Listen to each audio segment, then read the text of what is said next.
Ei, no t'amaguis! Aguanta! Sigues valent, Ignasi! Aguanta, aguanta! La vida és difícil. Et necessitem! Encara has d'explicar moltes històries. Ah, ets tu qui explica les nostres històries?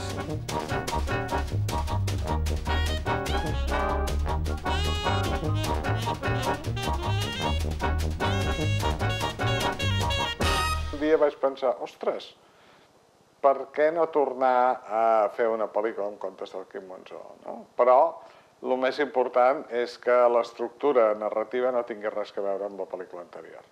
És a dir, que no fos el Perquè tot plegat dos, sinó que fos una cosa amb un sentit propi, no? La diferència que jo hi podria trobar és que allà les històries anaven seguides, començaven, acabaven, començaven, acabaven, començaven, acabaven. I aquí hi ha un personatge inexistent en el llibre que intenta unir-les.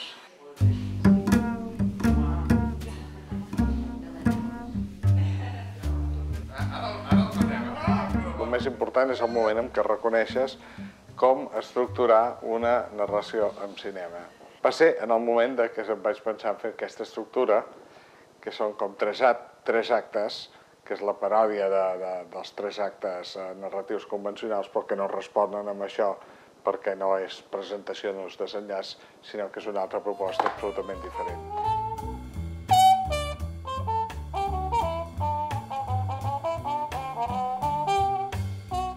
L'Ignasi és l'escriptor, el que genera totes les històries que té al seu cap i, com sempre, les porta a la pràctica.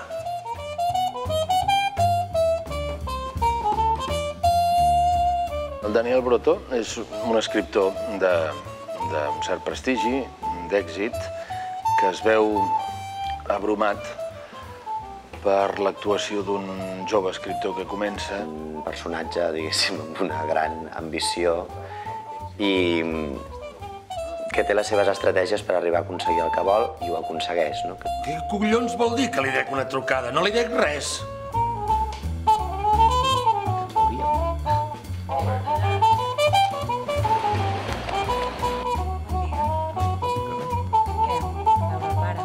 Tot i que el personatge està dins d'un altre personatge que s'ha fet ell mateix, el seu fill ho entén, ho accepta i ho tolera i l'ajuda. Hi ha una unió entre pare i fill molt gran, no? I amb el net inclús, sí.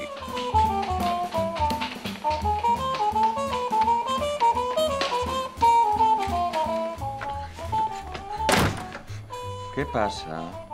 És que m'han tallat amb una ampolla trencada.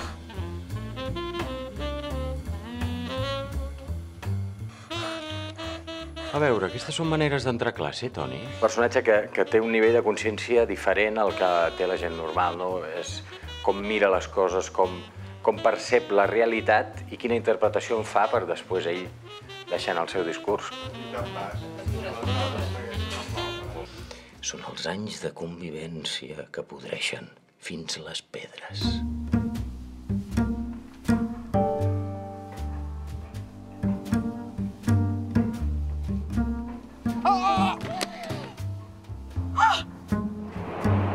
L'espai era també una gran tria del muntatge, perquè realment hi ha coses que ja les explicava el plano i no tant l'actriu, no?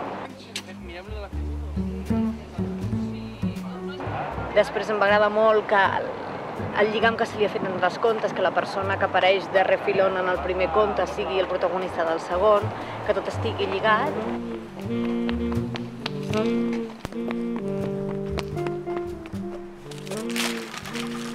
I avui ens deia, diu, jo em pensava que un dia faria una pel·lícula. Sí.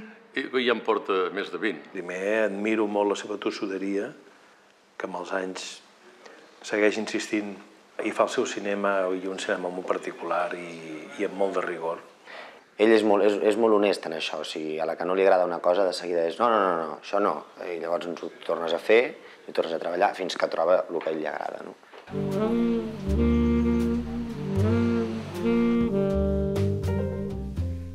Et fa sentir bo. No bo de bondat, sinó de bon actor, perquè tot li agrada, tot li està bé, molt bé, fantàstic, això està bé.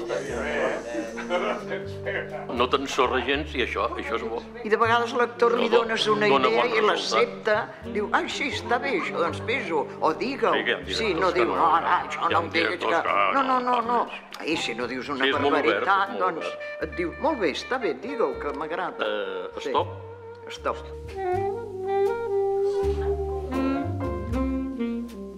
Hem creat aquest petit cosmos, no?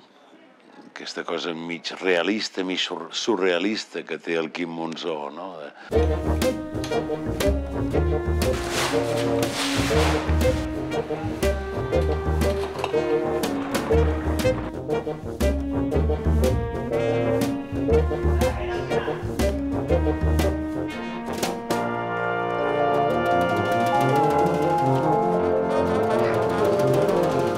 I la meva història em va semblar salvatge. Al començament del cinema es fèiem decorats. El cinema va imitar el teatre al començament, sobretot a l'època dels primers, dels nostres avantpassats catalans aquí, però també dels Méliès. Després no m'imaginava el que ha arribat a trobar. Jo vaig pensar que volia fer un homenatge a això. Tenim la sort que existeix aquest fons d'escenografia al Museu del Teatre de l'Institut, al Teatre de Barcelona, que jo crec que deu ser dels més importants d'Europa, on no guarden els decorats grans, perquè evidentment aquests decorats es van fer servir, s'han perdut, s'han cremat, etc. Però sí que guarden molts bossets. El Soler Rovirosa era un geni. Vaig pensar, doncs, que buscaria els fons que anessin bé per les històries, però el primer que havia de fer és mirar, diguem-ne, la qüestió tècnica com la podia resoldre, perquè eren bossets que molts són de DIN A4, d'un full de paper. I aleshores allò, buscar, digitalitzar-ho amb alta resolució i després agafar tot això, restaurar els que ja... Clar, són coses que tenen 150 anys, 160, algunes, no? Restaurar-los un a un, que em sembla que això serà una gran sorpresa pels espectadors perquè són d'una bellesa increïble. És que ara estan posant una òptica.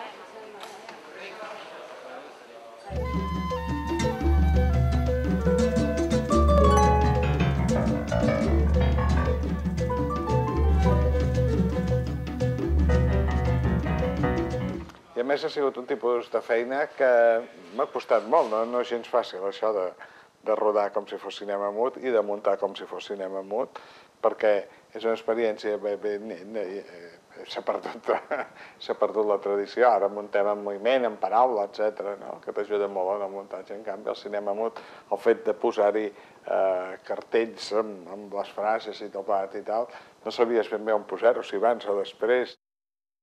Aquí hi ha tota una mena com de romanticisme al darrere perquè estàs treballant amb uns decorats que són decorats de teatre. Tu estàs a davant fent cine còmic una miqueta a l'antiga, el que era el cine mut. Aquests dos diferents registres, el més naturalista i posat en l'etapa actual i tractar una sèrie de contes del Quim Monzó tractats com si estiguessin rodats als anys 20, doncs això em va semblar una conya bastant divertida. Sorprèn molt les històries, o sigui, la quantitat de cretins que poden o podem haver al món. El que veu no li agrada i vol canviar la societat. Llavors, està amb els rics i decideix robar els rics per donar-li als pobres. El que passa és que la jugada no li acaba de sortir molt bé. Quin és, dreta o esquerra? No, perquè, clar, el no tenir diàlegs, el no fer servir la paraula, has de comunicar més amb les expressions. Sempre m'ha agradat molt treballar amb molts actors. Vull dir, tinc un plaer per les coses corals i per la construcció narrativa i per totes aquestes coses que es veu en aquesta pel·lícula, però que també es veia el Perquè de tot plegat, es veia Carícies, es veia Morianó, es veia tantes pel·lícules que he fet ja a la meva vida. És una cosa que em ve del teatre. També té el perill, el treballar amb tants actors que als 7 anys treballen menys dies de lo normal en una pel·lícula, és que han d'arribar i encertar-lo.